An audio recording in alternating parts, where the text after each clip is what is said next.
राजस्थान में कल उपचुनाव की 7 विधानसभा सीटों रामगढ़, दौसा, झुंझुनू, देवली उनियारा, खींवसर, सलूंबर और 84 सीट के लिए नतीजे आने वाले हैं। आइए आपको बताते हैं नतीजों से ठीक पहले कहां क्या चल रहा है। दरअसल राजस्थान की 7 सीटों पर हुए उपचुनाव के नतीजे शनिवार को सामने आएंगे। चुनाव के नतीजे विधानसभा में बहुमत पर भले ही असर नहीं डालेंगे, लेकिन राजस्थान की सियासत में ये बड़ा उलटफेर करने वाले होंगे। कद, पद और प्रतिष्ठा से जुड़े इन उपचुनाव में जानिए हवा किस दिशा में बह रही है। जिन 7 सीटों पर उपचुनाव हुए हैं, उन पर विधानसभा चुनाव 2023 में कांग्रेस ने 4 और बीजेपी, आरएलपी व बीएपी ने एक सीटों पर कब्जा जमाया था। हालांकि इस बार के चुनाव में वोटर का रुझान कुछ कम नजर आया। उपचुनाव में खींवसर की सीट छोड़कर शेष सभी 6 सीटों पर मुख्य चुनाव के मुकाबले वोटिंग घटी है। इन 6 सीटों पर 5 से 12% मतदान कम रहा है। रामगढ़ सीट की बात करें तो रामगढ़ विधानसभा सीट पर वर्ष 2018 में 78, वर्ष 2023 में 77 और इस बार वर्ष 2024 में 75% मतदान हुआ है। अलवर जिले की रामगढ़ विधानसभा सीट पर दिवंगत कांग्रेस नेता जुबेर खान के बेटे आर्यन खान का मुकाबला भाजपा के सुखवंत सिंह से है। यह सीट विधायक जुबेर खान के निधन के बाद खाली हुई है। उल्लेखनीय है कि बीजेपी ने 2018 में ज्ञानदेव आहूजा का टिकट काटकर सुखवंत सिंह को प्रत्याशी बनाया था, जो सफिया खान से चुनाव हार गए थे। इस सीट पर कई बड़े नेताओं की प्रतिष्ठा दांव पर लगी हुई है। सुखवंत सिंह को इस सीट पर भूपेंद्र यादव का समर्थन है। भूपेंद्र यादव अलवर से सांसद बने और वे केंद्रीय मंत्री भी हैं। वहीं कांग्रेस कैंप में यह सीट नेता प्रतिपक्ष टीकाराम जूली की साख से जुड़ी है। झुंझुनू सीट की बात करें तो झुंझुनू विधानसभा सीट पर वर्ष 2018 में 70, 2023 में 71 और इस बार 67% मतदान हुआ है। ये सीट कांग्रेस का गढ़ मानी जाती है। बीते 6 चुनावों में कांग्रेस ही यहां से जीतते आ रही है। इस सीट पर ओला परिवार का दबदबा रहा है और ब्रिजेंद्र ओला के सांसद बनने के बाद यह सीट खाली हुई है। इस सीट पर कांग्रेस से सांसद ब्रिजेंद्र ओला के बेटे अमित ओला और बीजेपी से राजेंद्र भांभू ने चुनाव लड़ा है, लेकिन यहाँ सबसे ज्यादा चर्चा निर्दलीय राजेंद्र गुड़ा की है। गुड़ा कितने वोट काटेंगे, इस पर चुनाव का नतीजा निर्भर करेगा।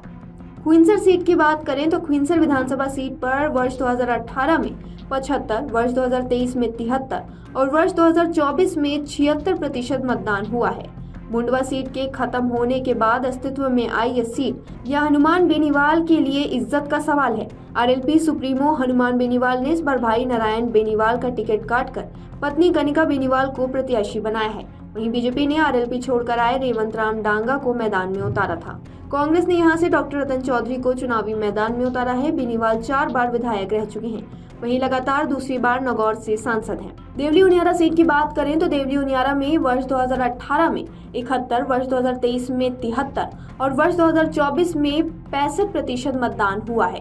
यहाँ त्रिकोणीय मुकाबला हुआ है। मतदान के दिन हुए थप्पड़ कांड और देर रात हुई हिंसा ने सीट को देश भर में चर्चाओं में ला दिया था।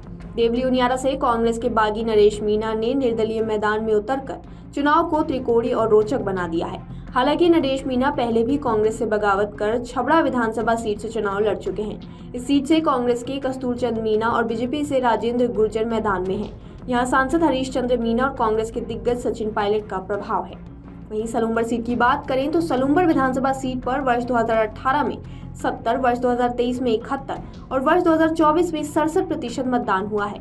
यहाँ बीजेपी की लगातार जीत हो रही है। इस बार यहाँ त्रिकोणीय संघर्ष है। बीजेपी के अमृतलाल मीणा के निधन के बाद यह सीट खाली हुई है।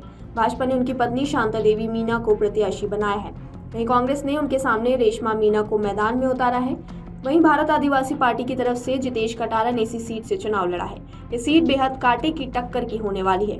यहाँ ट्राइबल जनसंख्या 49% व 51% नॉन ट्राइबल है। 84 सीट की बात करें तो 84 विधानसभा सीट पर वर्ष 2018 में 77, वर्ष 2023 में 82% और 2024 में 74% मतदान हुआ है। भारत आदिवासी पार्टी का गढ़ मानी जाती है यह सीट। यह आदिवासी बहुल्य सीट है और भारत आदिवासी पार्टी का गढ़ है। यहाँ लगभग 90% आबादी आदिवासी है। बीजेपी ने कारीलाल ननोमा को टिकट दिया है। वहीं कांग्रेस ने युवा सरपंच महेश रोत को प्रत्याशी बनाया है। इस क्षेत्र में भारत आदिवासी पार्टी ने युवा पंचायत समिति प्रधान अनिल कटारा को प्रत्याशी बनाया है। दौसा सीट की बात करें तो दौसा विधानसभा सीट पर वर्ष 2018 में 74, वर्ष 2023 में 79 और वर्ष 2024 में 62% मतदान हुआ है।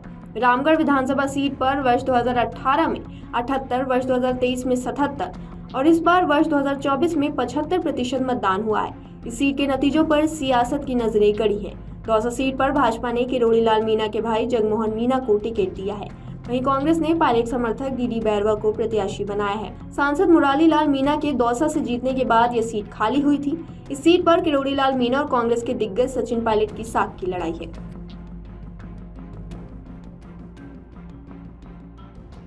अगर आप ये वीडियो YouTube पर देख रहे हैं तो हमारे चैनल को सब्सक्राइब करें और बेल आइकन को दबाना ना भूलें। अगर आप Facebook पर ये वीडियो देख रहे हैं तो हमारे पेज को लाइक करें।